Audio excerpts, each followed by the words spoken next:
अस्सलाम वालेकुम, मैं आपका दोस्त सईद। क्या हाल चाल है। और मैं आपको आज इस वीडियो के अंदर दिखाऊंगा कि ये कार्टून मूवी जो बच्चे देखते हैं इनकी आवाज़ कौन कौन बोलता है। चलो कार्टून है जिसमें भीम लड्डू खाकर सबको सबक सिखाता है और इसको आवाज किसी लड़के ने नहीं बल्कि लड़की ने दी है। उस लड़की ने जो डोरेमोन को भी डब करती है, यानी कि सोनल कौशल। राजकुमारी वापस आएगी बाबा, और वो सब बच्चे भी आजाद होंगे। जू के इशारों पर नाचना अब बंद होगा, ये भीम का वादा है। भीम के अलावा इस कार्टून में और भी कैरेक्टर्स हैं, जैसे जग्गू बंदर, कालिया, ढोलू भोलू, राजू और चुटकी। तो आप इनके भी वॉइस आर्टिस्ट को देख सकते हो। मेरे दद्दू मैं तो आपको नहीं जानता।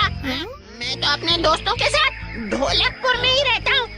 इतने लंबे सफर में आपके अनमोल आविष्कारों के लिए आपको एक हट्टे कट्टे अंगरक्षक की जरूरत है। कितना समय हो गया, कालिया उस्ताद को लिख ही नहीं रहे, बस हवा में घूरे जा रहे हैं। लगता है वो कुछ लिख ही नहीं पा रहे। लो, हम बेकार ही परेशान हो रहे थे। भीम इतनी प्यारी बांसुरी बजाता है कि किसी को बुलाना नहीं पड़ेगा, सब अपने आप खींचे चले आएंगे। मुझे पता है इनका इलाज, हंसी योगा।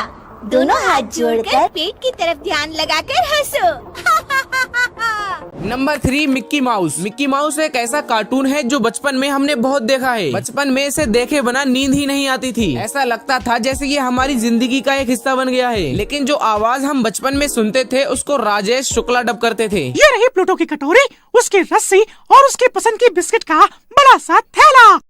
उसे ये तभी देना जब वो तुम्हारी बात सुने। नंबर 4, बंदबुद और बुड़वक। इस कार्टून में 2 शरारती बच्चे होते थे और ये दोनों बच्चे बैक बेंचर्स थे, जिसमें एक का नाम बुद्धदेव और दूसरे का नाम बद्रीनाथ था। दोनों एक साथ रहते थे और सबको परेशान करते थे। और अगर बात हो इनके वॉइस आर्टिस्ट की, तो बुद्धदेव को डब करती है सोनल कौशल और बद्रीनाथ को डब करती है पूजा पंजाबी। ये क्या है? ये देखने में तो रूबिक्स क्यूब लग रहा है। अरे पार्टनर, अगर ये रूबी का क्यूब है तो तू अपने साथ क्यों ले आया? कर दी ना बुद्धुओं वाली बात। ये रूबिक्स क्यूब है, इसमें सारे रंग एक साइड लाने होते हैं और इसके लिए तुम्हें मेरे जितना दिमाग चाहिए। Number 5, the jungle book. अगर आपने द जंगल बुक कार्टून देखा है तो आप इस भालू को तो जानते ही होंगे, जिसका नाम था बलू। और ये भालू मोगली के साथ रहता था और इसे करंट में कौन डब करता है ये तो मुझे नहीं पता चला। काफी ढूंढने के बाद मुझे एक वीडियो मिली जिसमें बलू को विनोद कुलकर्णी डब कर रहे हैं। भाई ये क्या चीज है?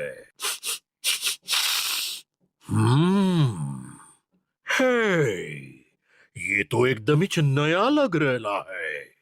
अब बलू के बाद द जंगल बुक कार्टून में एक और कैरेक्टर था जिसका नाम था का, और ये कभी तो मोगली का दुश्मन बन जाता और कभी तो दोस्त। लेकिन इसके वॉइस आर्टिस्ट भी विनोद कुलकर्णी ही हैं। सुनो बच्चे, यहाँ कैसे आना हुआ?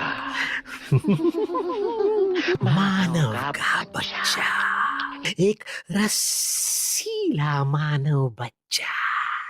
नंबर 6, दुनिया का पापा Jack. Oggy and the cockroaches में ऑगी का भाई और दुनिया का पापा जैक होता था, जो कभी कभी ही दिखता था। मतलब ये हर एपिसोड में नहीं दिखता था। और अगर आपको लगता है कि जैक को सनी देओल डब करते हैं तो आप बिल्कुल गलत हो, क्योंकि ऑगी के इतने सारे एपिसोड्स में कोई एक्टर डेली आकर डब नहीं कर सकता। इसलिए इसे डब करने के लिए एक मल्टी टैलेंटेड बंदे को चुना गया, जो सिर्फ जैक ही नहीं बल्कि पूरे ऑगी एंड द कॉकरोचेस के सभी कैरेक्टर्स को डब करता है। और इनका नाम है संजय केनी।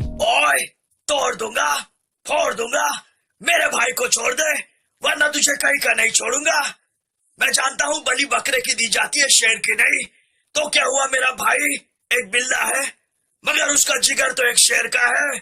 सीधी तरह से मेरे भाई को छोड़ दे वरना तोड़ दूंगा।